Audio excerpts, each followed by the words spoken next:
शब्द 102।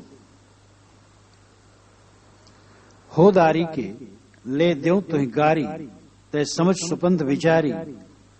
घरहुक नाह जो अपना, तिनहुस भेंट न सपना। ब्राह्मण क्षत्रि बानी, तिनहु कहल नहीं मानी।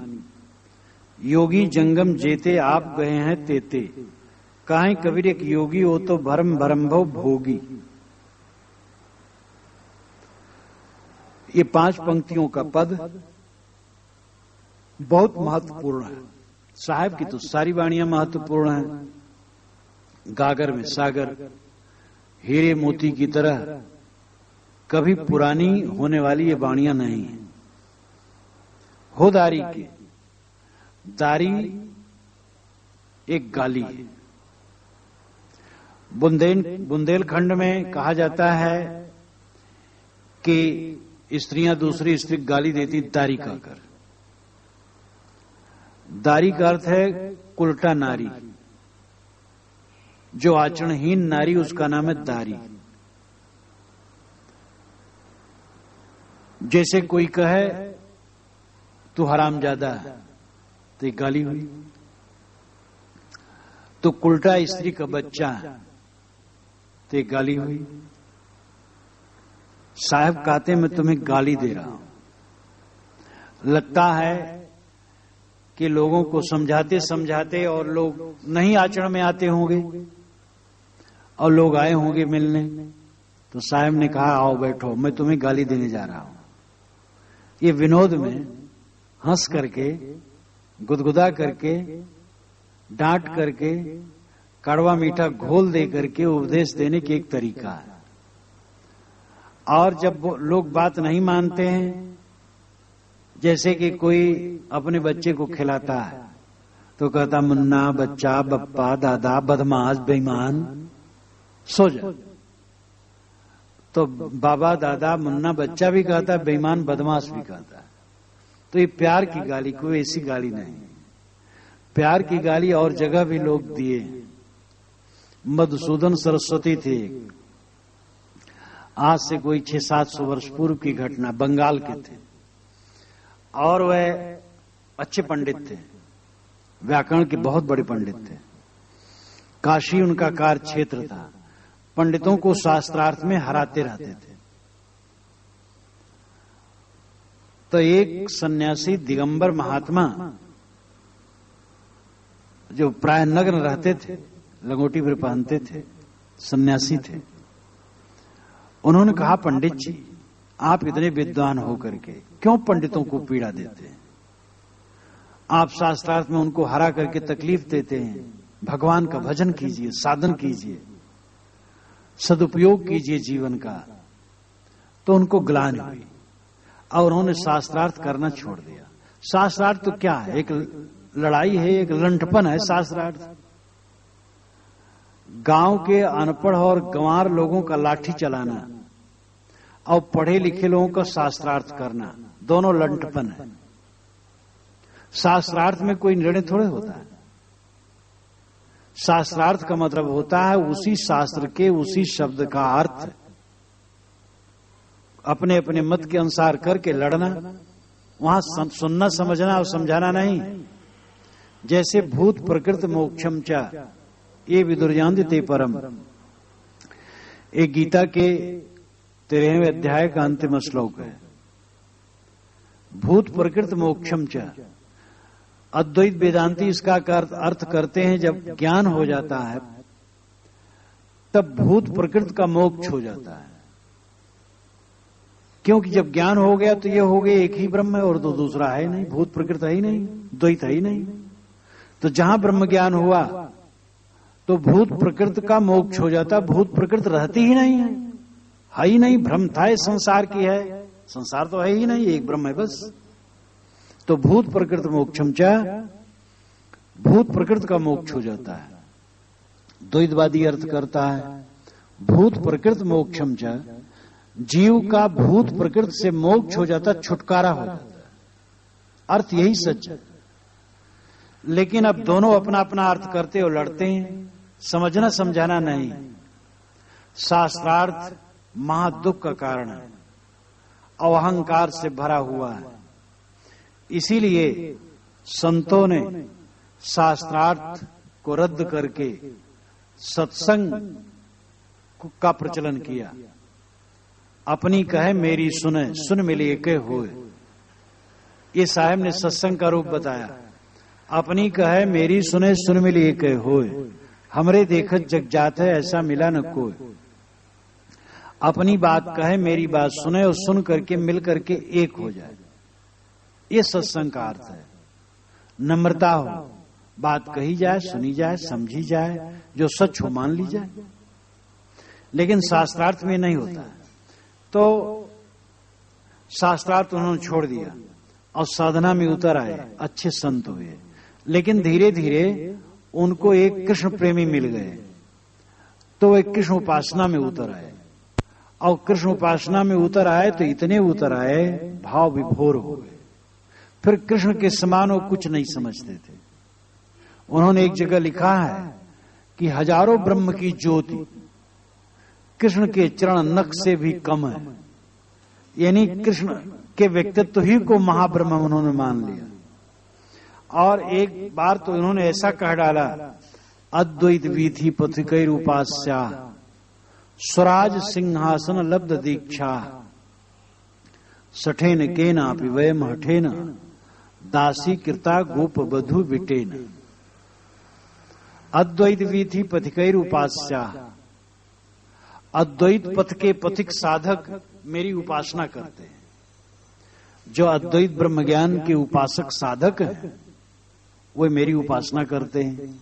अद्वैत वीथि पथिकैर उपास्या स्वराज सिंहासन लब्ध दीक्षा। आत्म स्थित के स्वराज सिंहासन पर मैं विराजमान हूं, मैं आत्मा में स्थित हूं, ये भी सच है। लेकिन सठेन केनापि वयम हठेन दासी कृता गोप वधु बिटेन। कृष्ण नाम का एक सठ है, कृष्ण नाम का कोई एक सठ है जो गोप वधुओं को ठगने वाला है। उसने मुझे अपना दास बना लिया। सठेन सठ केनापि कोई, सठेन केनापि वयम मुझे, हठेना हठ पूर्वक, दासी कृता दास बना लिया है। गोप वधु बिटेन, गोप वधु अहीरों की स्त्रियों को विटेन विट ठगने वाला, गोप वधुओं को ठगने वाला कोई कृष्ण सठ है जो मुझे अपना गुलाम बना लिया है। एक तरफ तो मैं अद्वैत वीथि पथ के, अद्वैत पथ के पथिकों का उपास्य हूं। बहुत साधक मुझे गुरु मान करके पूजते हैं। और इतना ही नहीं, स्वराज सिंहासन लब्ध दीक्षा, मैं अपने आत्मा की स्थित के स्वराज सिंहासन में स्थित हूं। इतना होने पर भी गोपियों को ठगने वाला कोई सठ कृष्ण है, वो मुझे अपना गुलाम बना लिया। अब प्रेम में विह्वल होकर के उन्होंने क्या क्या कह डाला कृष्ण महाराज को। कृष्ण सठ नहीं थे और किसी गोपी को उन्होंने ठगा नहीं था। ये तो अश्लील पंडितों की भड़ास है। वेद में जहां कृष्ण का सूत्र है ये चर्चा नहीं है, उपनिषद में जहां सूत्र है ये चर्चा नहीं है, और बृहद ग्रंथ महाभारत में कहीं भी नहीं लिखा है कि कृष्ण ने किसी अहीर की स्त्री को ठगा है और रासलीला की। ये तो पीछे की पंडितों के दिमाग की विकृति है। कृष्ण कौन में इसको मैंने विस्तार पूर्वक लिखा है। तो मैंने ये उदाहरण दिया कि विनोद में, प्रेम में, भक्ति में भी गाली दी जाती है। अब यहां तो मधुसूदन सरस्वती अपने उपास्य को ही गाली दे दिए। साहब के पास लोग आए और वो देख रहे थे कि मैं इनको उपदेश करता हूं, सुधार नहीं रहे हैं। तो उन्होंने कहा, हो दारी के, आओ बैठो। अय दारी के, अय माया की गुलाम, ले दे तुम्हें गाली, ले मैं तेरे को गाली देने जा रहा हूं। गाली तो दे दिए। माया के गुलाम, दारी नाम उल्टा स्त्री, और उल्टा स्त्री का अभिप्राय है माया। हो दारी के, हो माया के, हे माया के गुलाम जीव, मैं तुम्हें गाली देता हूं, तुम माया के गुलाम बन गए हो, माया में आसक्त हो गए हो। तय समझ सुपंथ विचारी, तो विचार पूर्वक सुपंथ को समझ। सुपंथ क्या है, कुपंथ क्या है? परोक्ष में भटकना कुपंथ है, अपरोक्ष बोध प्राप्त करना, अपरोक्ष पथ में चलना सुपंथ है। काल्पनिक देवी देवताओं में भटकना कुपंथ है।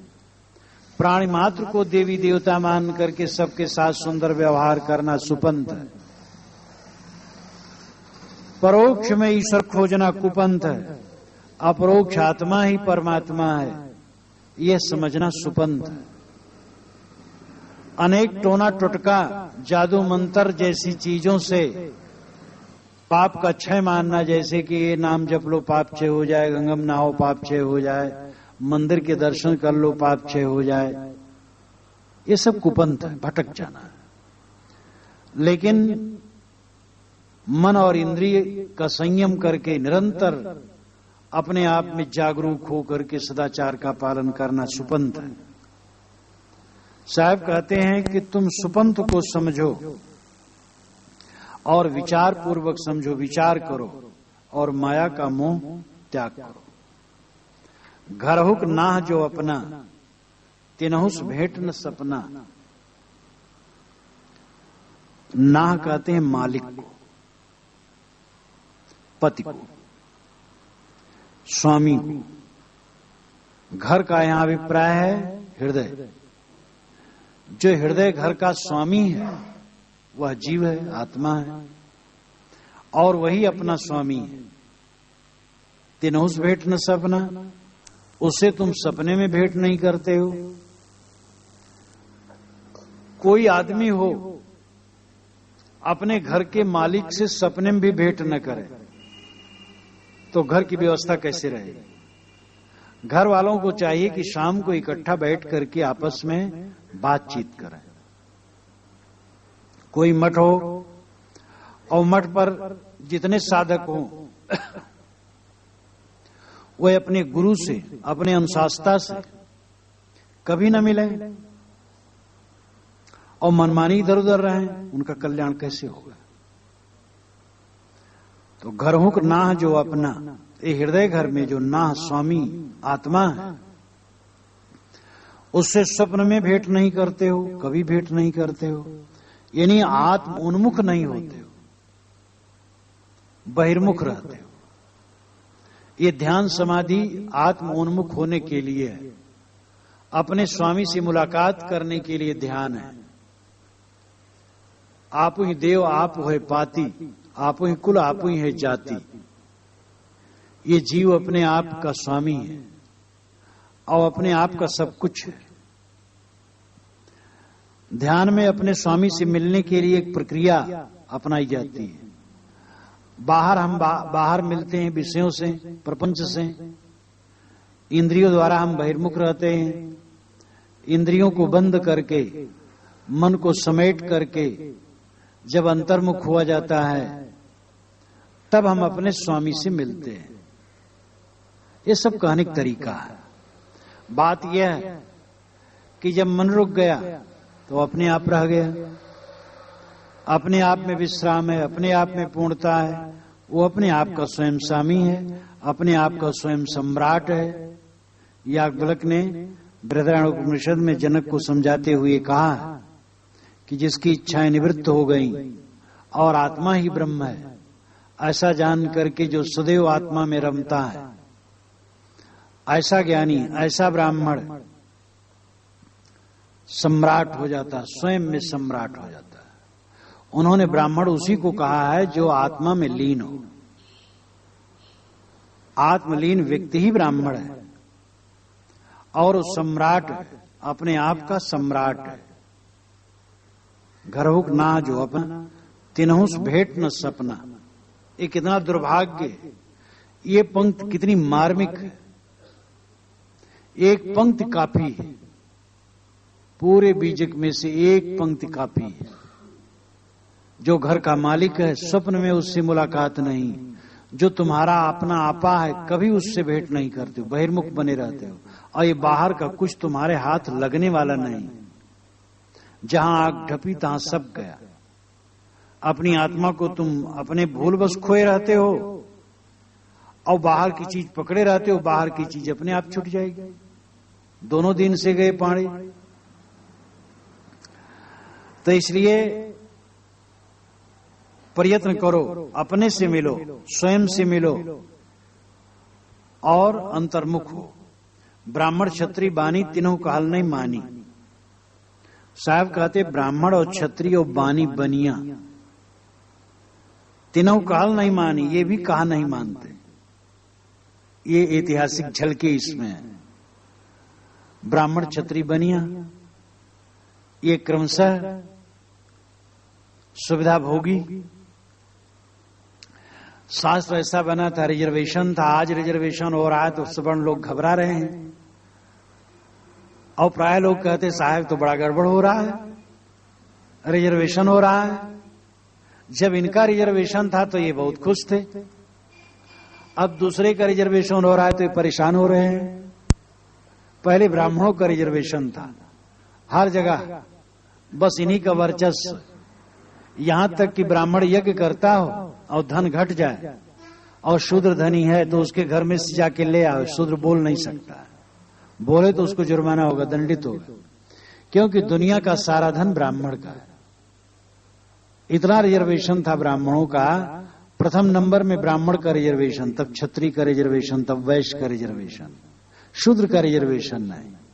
वो तो काम करे, तीनों वर्णों की सेवा करे, इसी से उसका कल्याण हो जाएगा। अच्छा भूल भुलैया में रखा गया था। तो जब सवर्णों का रिजर्वेशन था बड़ी खुशी थी उनको, अब रिजर्वेशन उलट गया है, अब परेशान हो रहे हैं लोग। लेकिन भाई उनका रिजर्वेशन अगर न हो आगे कैसे बढ़ेंगे? महात्मा गांधी ने पहले रिजर्वेशन इसका करवाया था।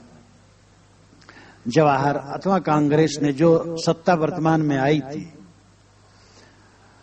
आज कांग्रेस और अमुक से कोई मतलब नहीं, उस समय वही थी। तो वो रिजर्वेशन जरूरी था। जो बिल्कुल पद्धलित थे बेचारे, सामने आना ही मुश्किल होता अगर रिजर्वेशन न किया गया होता। तो धीरे धीरे वो सामने आए और आ रहे हैं, लेकिन अभी भी बहुत पिछड़े हैं, इसलिए उनका रिजर्वेशन होना बुरा नहीं। अब राजनीतिक चालबाजी है तो रिजर्वेशन में भी गड़बड़ी चल रही है, और राजनीतिक प्रदूषण तो हर जगह आ जाता है। शेड्यूल कास्ट में ही जो कलेक्टर का लड़का होगा रिजर्वेशन का लाभ वही लेना चाहेगा, जो गांव का एक पढ़ा लिखा लड़का है उसको नहीं मिल पाता है, जबकि कलेक्टर के लड़के को बिल्कुल ही नहीं मिलना चाहिए। अब तो काफी स्तर उसका ऊंचा हो गया, अपने परिश्रम से आगे बढ़े। परिश्रम तो खैर सबको करना है, लेकिन रिजर्वेशन की सुविधा तो उनको होनी चाहिए जो शेड्यूल कास्ट कहलाते हैं लेकिन गरीब हैं और पढ़ लिए हैं। अगर वो पोस्ट पर आ सकते तो उनके लिए रिजर्वेशन का लाभ होना चाहिए। लेकिन पक्षपात तो हर जगह चल, धनियों की एक जाति हो जाती है। शेड्यूल कास्ट का धनी आदमी शेड्यूल कास्ट के गरीब लोगों के पास नहीं बैठना चाहेगा। अगर एक शेड्यूल कास्ट का व्यक्ति आवे, फटा चिटा मैला कपड़ा पहने, तो अपने पास कुर्सी बैठाना नहीं चाहेगा। बैठ जाए कोई मन मार ले अलग बात, बैठाना नहीं चाहेगा। कोई दूसरा धनी वर्ग का व्यक्ति हो बैठे, वो खुश होगा। तो जात तो दो ही है, एक धनी की एक गरीब की।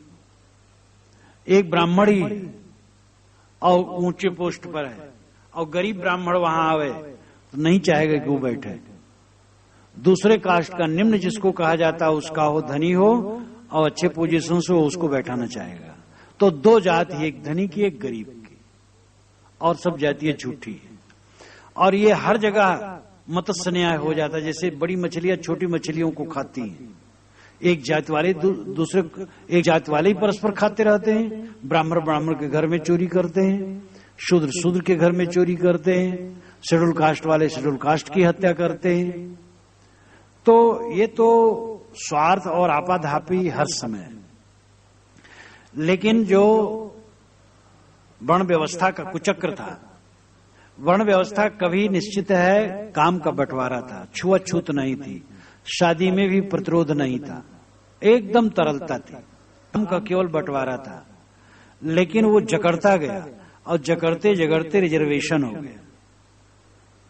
और ब्राह्मण शीर्ष स्थानी, क्षत्रिय उसके नीचे, बनिया उसके नीचे, और शूद्र और अति शूद्र कहे जाने वाले लोगों को तो पढ़ने की भी सुविधा नहीं। वेद न पढ़े तो आई है, भाषा भी न पढ़े, स्कूल में वो जाए ही नहीं। वह जूता बनावें, हल चलावें, खेत गोड़ें, चाम पकावें और अन्न पैदा करें, मकान बनावें, बढ़ई काम करें, ये सब करें, पढ़ने की क्या जरूरत है? ये कौन करेगा? सेवा करें, सेवा करने से उनका मोक्ष हो जाएगा। अरे सेवा तो सबको करना चाहिए, सेवा की तो आवश्यकता सबको है, लेकिन जो कोई योग्य है, जिस दिशा में बढ़ना चाहे, ये तो छूट होनी चाहिए सबके लिए।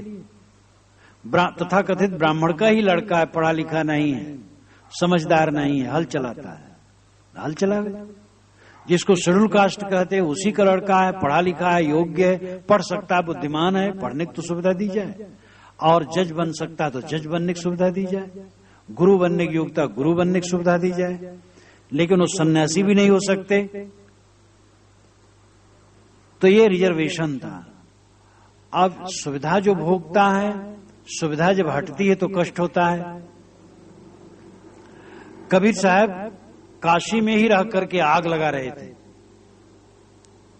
अब भला ब्राह्मण क्षत्रिय बनिया कैसे खुश हो? आनंद दास अपनी परिचय में लिखा है, ब्राह्मण बनिया अति अपराधी। वहां कबीर साहब के विरोध में ब्राह्मण और बनिया उठे, तो आनंद दास वैष्णव थे, उन्होंने कहा ब्राह्मण बनिया अति अपराधी, ये ब्राह्मण बनिया बड़े अपराधी है। तो ब्राह्मण सब अपराधी नहीं, ब्राह्मण तो एक जाति कही जाती है, और उसमें ये बात नहीं कि चिंतक विचारक नहीं होते हैं और स्वतंत्र चेता नहीं होते हैं और इसके विरोधी नहीं होते हैं। इतिहास देखे तो उसे ही ब्राह्मण समाज में ब्राह्मणी कर्मकांड और ऊंच नीच के विरोधी सब समय रहे। कपिल कांड और उपनिषद इत्यादि की परंपरा में थे ही, बौद्ध और जैन की परंपरा में वो व्याप्त है। जैन और बौद्ध में जितने सन्यासी ब्राह्मण हुए हैं उनको निकाल दो तो परंपरा ही सुनी हो जाएगी। जितने बड़े बड़े लेखक सब ब्राह्मण में से आए हैं और वे स्वतंत्र चिंतक थे और इस परंपरा पाखंड के विरोधी थे। राजनीति में या किसी क्षेत्र में सब समय ब्राह्मण समाज से चिंतक विचारक और ये परंपरा के विरोधी सब समय रहे। यहां अर्थ है जो पुरोहित वर्ग है, और पुरोहित वर्ग हर, अब कबीर पंथ में पुरोहित वर्ग है, वो एक ब्राह्मण बन करके बैठा है, जो चौका आरती वो पान परवाना और वहीं से स्वर्ग मिलेगा, और स्वर्ग कहीं मिल नहीं सकता, वो रिजर्वेशन नहीं है। क्या कम ब्राह्मणवाद है कि मोक्ष की ठेकेदारी उन्हें दी है? वो तो पुरोहिताई जहां आती है वही ब्राह्मणवाद है। ब्राह्मण केवल दोषी नहीं है। ये मुसलमानों में मुल्ला लोगों का ब्राह्मणवाद है, पादरियों में उनका ब्राह्मणवाद है, हर जगह ब्राह्मणवाद आता है। तो ये सुविधा भोगी थी।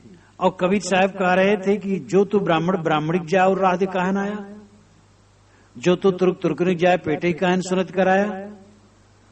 ब्राह्मण क्षत्रिय कुछ नहीं, सब एक खून पसीना से पैदा हुए हैं, सबके अंदर में आत्मा एक समान, कोई ऊंच नीच नहीं। अब इसको देख करके ब्राह्मण बनिया क्षत्रिय परेशान हो गई। तो साहब कहते हैं ब्राह्मण क्षत्रिय बानी तीनों काल नहीं मानी, ये कहा नहीं मानते। अब इसका मतलब नहीं कि उनकी शरण में ये नहीं आए। सर्वानंद पंडित महापंडित महाब्राह्मण उनका शिष्य हुआ, वीर सिंह बघेल क्षत्रिय उनके शिष्य हुए, धर्मदास जी उनके शिष्य हुए, अथवा उनके बाद उनकी परंपरा में आए इतिहास के अनुसार जो। लेकिन बहुत बड़े बनिया व्यापारी आए, ये तो प्रसिद्ध नाम है, और बहुत आए और आएंगे। और न तो कबीर साहब इस प्रकार राजनीतिबाज थे जैसे आजकल राजनीति चलती है कि भाई हमारी पार्टी में ब्राह्मण बनिया क्षत्रिय नहीं आ सकते हैं। ये तो राजनीति एक भड़काऊ कि जैसे शेड्यूल कास्ट और बैकवर्ड को भड़का करके अपना दल बनाया जाए। संत ऐसा नहीं होते, संत सबको आदर देते हैं। वे कहते देखो ब्राह्मण न बनो, शूद्र न बनो, तुम मनुष्य हो, बराबर रहो। ये नहीं कहते हैं कि शूद्र दूर हो या ब्राह्मण दूर हो, संत, इसीलिए कबीर साहब ने सबको आदर दिया और फटकारा। ब्राह्मण पंडित आगे थे, वे गलती करते थे इसलिए उनको फटकारा, मुल्ला को फटकारा, गुरुओं को फटकारा। गुरु वे मानते थे लेकिन गुरुओं को फटकारा, साधु मानते थे साधुओं को फटकारा। तो उनका उदार विचार था। तो साहब कहते ब्राह्मण क्षत्रिय बानी तीनों काल नहीं मानी, ये बात नहीं मानना चाहते। क्यों माने? वो पूजे जाते हैं, बड़े कहलाते हैं, और साहब कहते सब बराबर हो तो क्यों माने? लेकिन विचारक माने। आवाज तो मानो कबीर साहब का विचार व्याप्त हो रहा है। कबीर साहब जो चाहते थे उस बात की ऐसी विजय है कि सरकार ने उसका कानून बना दिया है कि सभी वर्ग के बच्चे सभी दिशाओं में विकास करें। और आज शेड्यूल कास्ट जिसको कहते हो, अति शुद्ध जिसको कहते हो, उसका बच्चा भी प्राचार्य होता है, जज होता है, वकील, डॉक्टर, इंजीनियर होता है। सन्यासी होने का अधिकार तो है ही साधु होने का। और कोई किसी को अछूत कहे, तिरस्कृत करे तो कानूनन वो दंडित हो सकता है। जो कबीर साहब चाहते थे वह आज कानून के रूप में बन गया है। ये कबीर साहब के विचारों की सच्ची विजय है। जोगी जंगम जेते आप गए हैं तेते, साहब कहते जोगी जंगम, सेवड़ा, सन्यासी, दरवेश इत्यादि, ये भी आप गए हैं तेते। तेते नाम ये सब लोग भी एक कल्पना की पूंछ पकड़े भटक रहे हैं, सत्यबोध नहीं ग्रहण कर रहे हैं। काहे कबीर एक जोगी हो तो भरम भरम भोगी। साहब कहते एक जो जोगी हैं ये तो भरम भरम करके भोगी हो गए। जोगी जंगम एक साथ साहब कह दिए, फिर योगी को अलग भी कहते हैं। कबीर साहब के जमाने में योग का बड़ा प्रचार था, योगी खूब थे। ये गोरख पंथ का बहुत विस्तार था उस जमाने में और उत्तरी भारत में व्याप्त थे। कबीर साहब का मुख्य क्षेत्र बनारस और गोरखपुर का खत्ता था और इसीलिए अलीगढ़ी भाषा उनके बीजक में है। पूरे भारत में, भारत के बाहर भी घूमते थे, लेकिन मुख्य क्षेत्र बनारस से गोरखपुर का ये खत्ता है और इसमें योगी सर्वाधिक थे। और उस समय के योगियों में काफी गिरावट थी, क्योंकि जब बहुत विस्तार हो जाता है तो गिरावट आ जाती है और उसमें सच्चे योगी कम, योग के नाम पर भोगी बहुत थे। इसलिए साहब ने कहा जोगी एक नगर बसो मत कोई। और यहां कहते हैं ये तो भरम भरम भोगी, ये तो योग के नाम पर भोगी रिद्धि सिद्धि दिखाते हैं। कहीं समाधि लेते हैं जमीन के अंदर, तो कहीं कुछ करते हैं, कहीं काटप सोते हैं, कहीं उल्टे लटकते हैं, तो लोक रंजन करते हैं, लोक से पैसा और सुकीर्त प्राप्त करने के षड्यंत्र करते हैं। ये योगी हैं कि भोगी हैं? तो कबीर साहब की दृष्टि व्यापक है। यहां उन्होंने माया में लिप्त लोगों को दारी के कहा, तो दारी का है, माया का गुलाम है। फिर डांटा कि तुम अपने आत्मा से नहीं मिलते हो। फिर ब्राह्मण जत्री बानी को कहा कि ये बात नहीं मानते हैं, अपनी वरीयता के चक्कर में रहते हैं, पूरे समाज को उठाने की चेष्टा नहीं करते हैं। और फिर जोगी जंगम को फटकारा और योगियों को अधिक कहा। तो कोई वो न तो कबीर साहब का लक्ष्य था ब्राह्मणवाद का खंडन करना, न जातिवाद का, न छुआछूत के विषय में कहना, न और सब, ये सब उनका लक्ष्य नहीं था। उनका लक्ष्य तो था स्वरूप ज्ञान, स्वरूप स्थित।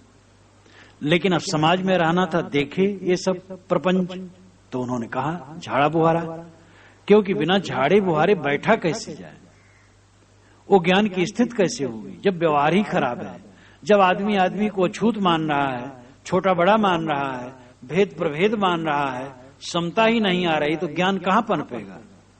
खेत बिना जोते गोड़े खाद पानी डाले उसमें बीज डालने से क्या होगा? इसलिए सब प्रसंग बसात साहब ने कहा और इसकी आवश्यकता थी। परंतु वे खास संत है और अध्यात्म उनका लक्ष्य, स्वरूप ज्ञान लक्ष्य, स्वरूप स्थित लक्ष्य है। लेकिन ये सामाजिक कूड़े कचड़े को उन्होंने बहारा। वे ब्राह्मण को कहते हैं और जोगी जंगम को कहते हैं, गुरु को कहते हैं, साधु को कहते हैं, गृहस्थ को कहते हैं, सबको कहते हैं, सबकी गलतियों पर फटकारते हैं और सबको प्यार